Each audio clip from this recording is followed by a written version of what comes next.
Shalom fam. So with this video, this is in preparation for Teruah.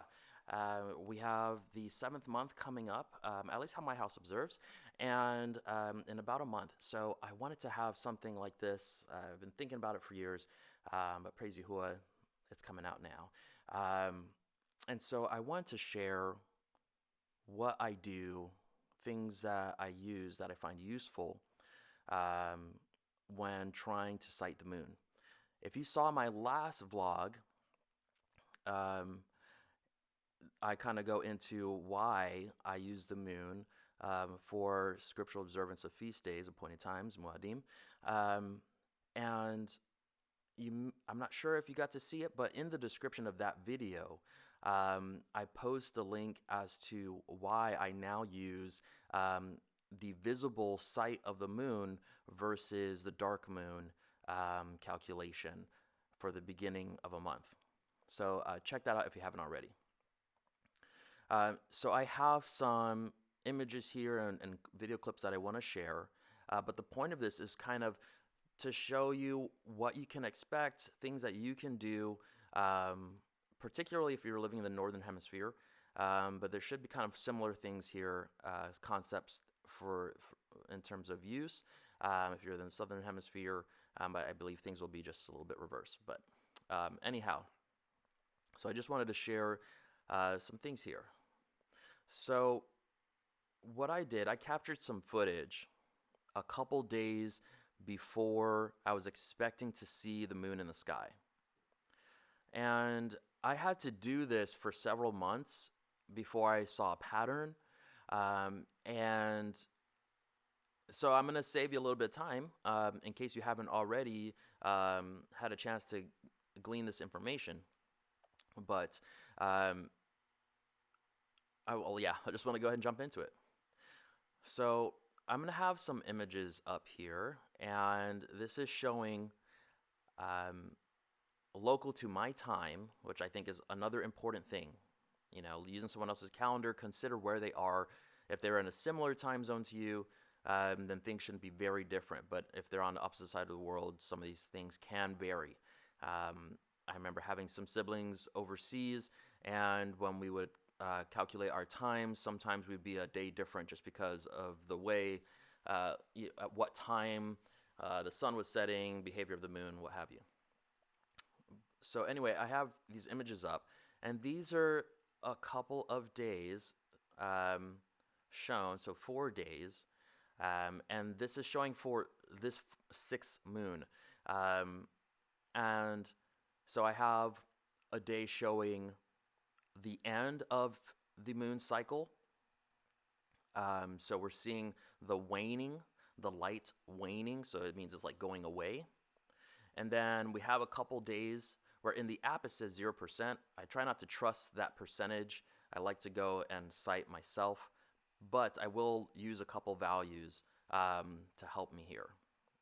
But let's say I was out in the wilderness and I didn't have an app or technology to use. There's some of this knowledge that put into practice, then you won't need to have an app. Yes, the internet information is helpful, but you won't be reliant on it. Whereas previously for myself, when calculating by the dark moon, I couldn't, I only knew with certainty using the app. Whereas now I can sight the moon with the naked eye. And also, it would be helpful to have other witnesses, physical witnesses, able to see if they're in better areas for sighting. But we're in a scattered state, so we're doing this in a different means. It'd be different if we were in the land as a nation and the whole nation is watching. But as a scattered people, it's a little different. And, you know, that's okay. It's Yahuwah's desire. And so seeing it's Yahuwah's desire that we're scattered at this time and still trying to please him, you know, there might be a little bit of hurdles. We have our own, you know, the scattered people problems. But anyhow, so we have these days here displayed on the screen, and some notable things I want to pull out for you. So when I look at something like this, something that I really, really look at is the sunset time versus the moonset time.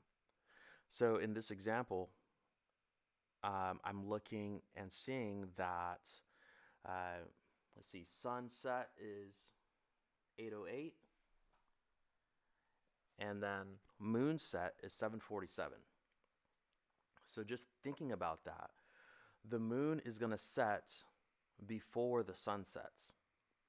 And at the end of the moon cycle, the moon sets in the same cardinal direction as the sun.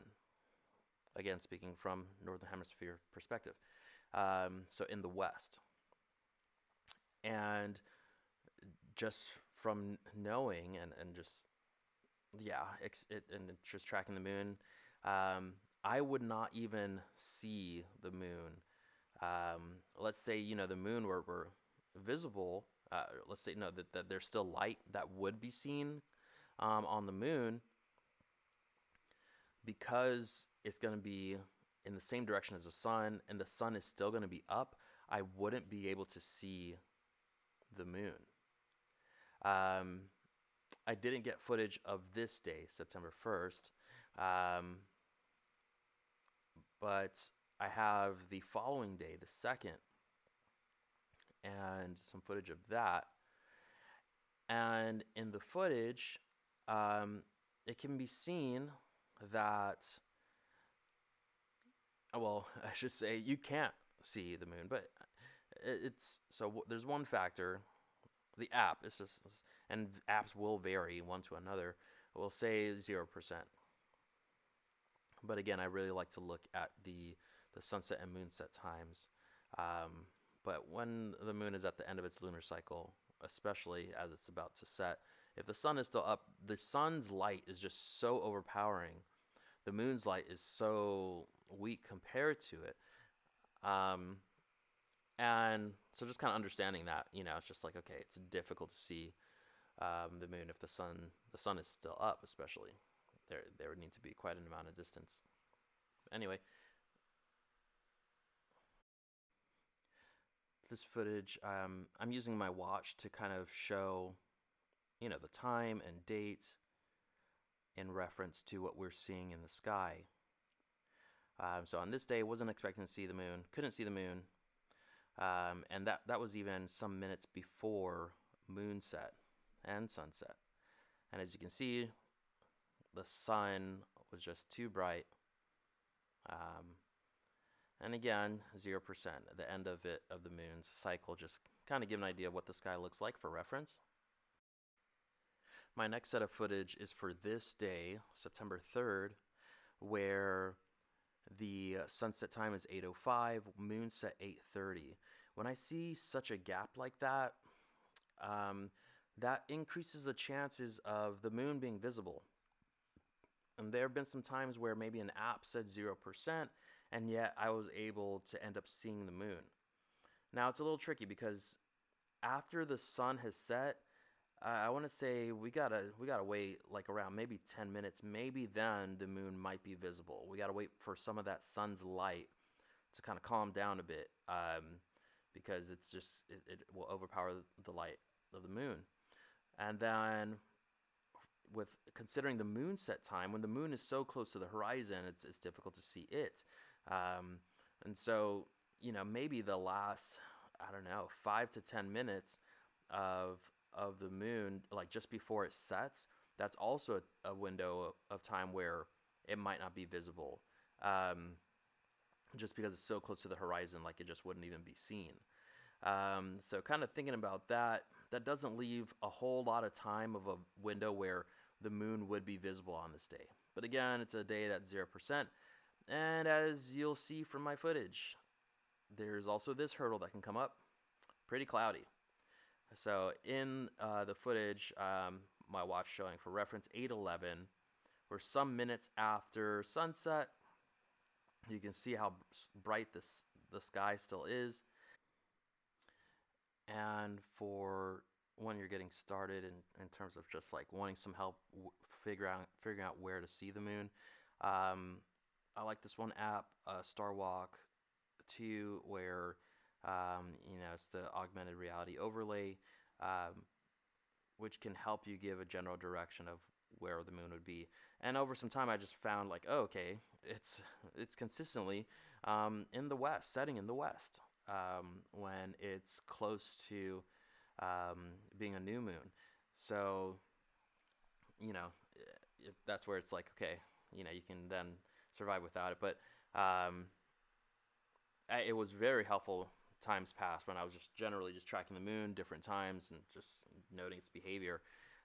Really fascinating how Yahuwah has just made everything, but especially the moon and sun, their relation to one another, and they're kind of like their cycles. Anyway, here's more footage from that day. And as time is progressing, kind of can get an idea of how much light there still is in the sky after the sun has set. So it's twilight. And this is minutes before moonset. Really just beautiful view, all the colors and stuff. But anyhow, and there we have that moonset time that day.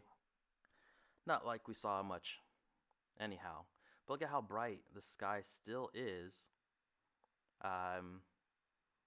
almost half an hour after sunset.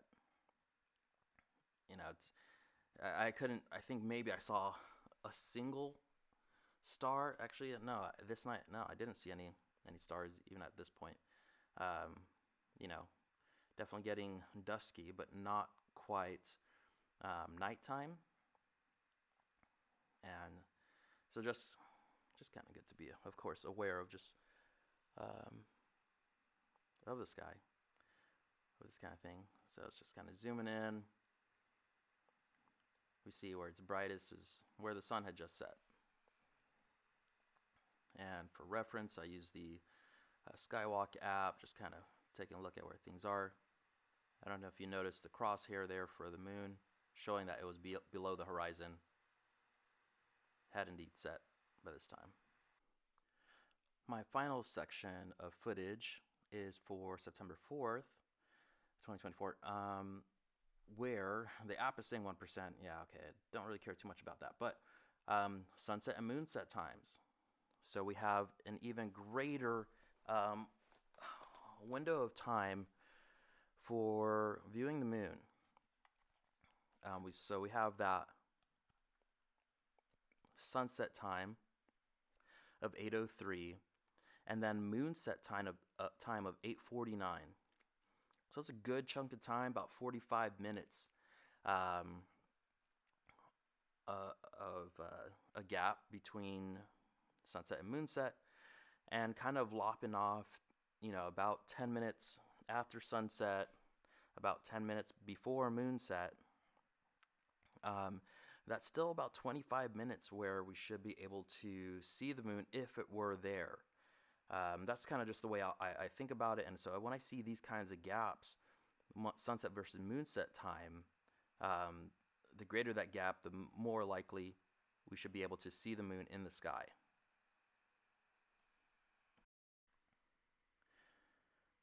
So here's some footage just after sundown. If you can see kind of in the center, that glow there, that's where the sun had just gone down. Bringing up my watch for reference. And it was a great day for viewing. Minimal, cloud cover. This Star Walk app, I had to calibrate it so you can, kind of move things around, and then you'll see everything else in relation to that. I don't know why, but it kind of acted a little weird and had me calibrate it. I think more than once I had to kind of do that.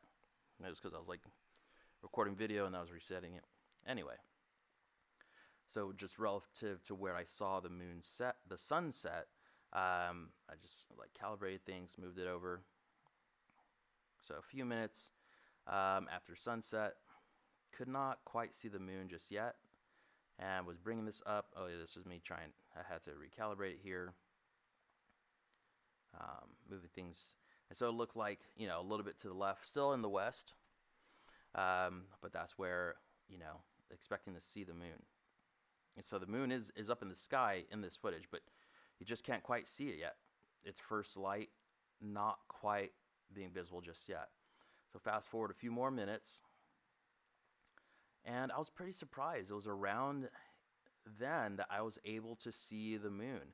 And at least looking at the viewer on my phone, it was very difficult to see it in the video footage. However, I was able to see the moon with my naked eye. So that's me trying to zoom in, and it's like kind of just in between the clouds in the center there. It was so faint in its light, but I could see it, and it was like, and just that moment is just exciting, just like, oh, cool, like there it is, like a couple days had gone on, couldn't see the moon at all. It's basically, you have some nights that's moonless. It's just not in the sky at all for a couple nights until it shows back up again and is showing up, sharing its light with the world. And so the rest of the footage here is just time elapsing, and I was waiting until it was a little bit more obvious to see in the video footage. Even now, as I'm like narrating this, I'm looking at a thumbnail of or smaller, picture of this clip, and I can't even. I'm like, am I even seeing it? It's like a game of I Spy. So, yeah, seeing 8:14 there, and yeah, by this point, I was able to see the moon with my naked eye.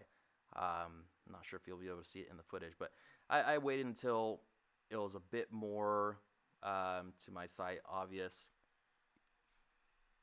But even then, with it being quote unquote obvious, much more visible to the naked eye, it was pretty difficult to try and capture it in the footage here. I have a still picture where for sure it's like, okay, you can see it. That's going to be at the end. But by this point, again, was visible. You can still see that the sky, the twilight is still pretty bright. 8:22, quite a bit after sunset, about 20 minutes.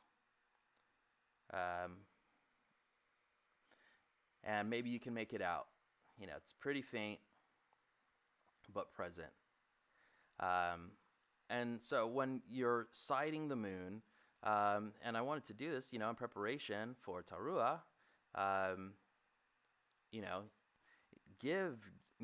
take a little bit of time, just beforehand, and you can kind of, see what's going on with the moon. Take a look at sunset versus moonset time, so you can get an idea of, I find a good vantage point. I think that's also good too. So there's that picture there, where it was much more kind of clear to see, at least for my eyes. But maybe with the full screen, you'll see the moon a little better. But anyway, so yeah, I just wanted to prepare this little video on, just leading up to the days leading up to when the moon would be visible and what you can kind of expect, the behavior, the sun and moon in the sky. Yeah, so anyhow, Kadashim, however you're observing, if you are one, going by the sighted moon, this may be not, just a review for those of you just kind of newer and wanting, try and figure things out. Here's just some starter information. So again, Northern Hemisphere, or maybe it's just like I can say universally that the direction that the sun is setting, that's where you can expect the moon to be setting when it's at the end / beginning of its lunar cycle. For those Southern Hemisphere, give me an email, shoot me an email, let me know if it does work that way. Or maybe I could just Google it and do some research, see if that's the case. But I imagine it's the same kind of thing, just kind of flipped. But yeah, so there's that. So again, just Yahuwah will be with you all in this time, several weeks out. But I know, at least for my house, it's an exciting time. The fall feast coming up. So just Yahuwah has already Baruch his Muadim, but may this coming season be a joyous, educational, just Baruch time for all of you out there, seeking to please our Father, Ab Yahuwah, and just desiring to honor his Ban, Yahusha, guarding the commands and bearing witness of his Ban, enduring until the end. Anyhow, shalom to you and yours wherever you are, set apart ones. Much love.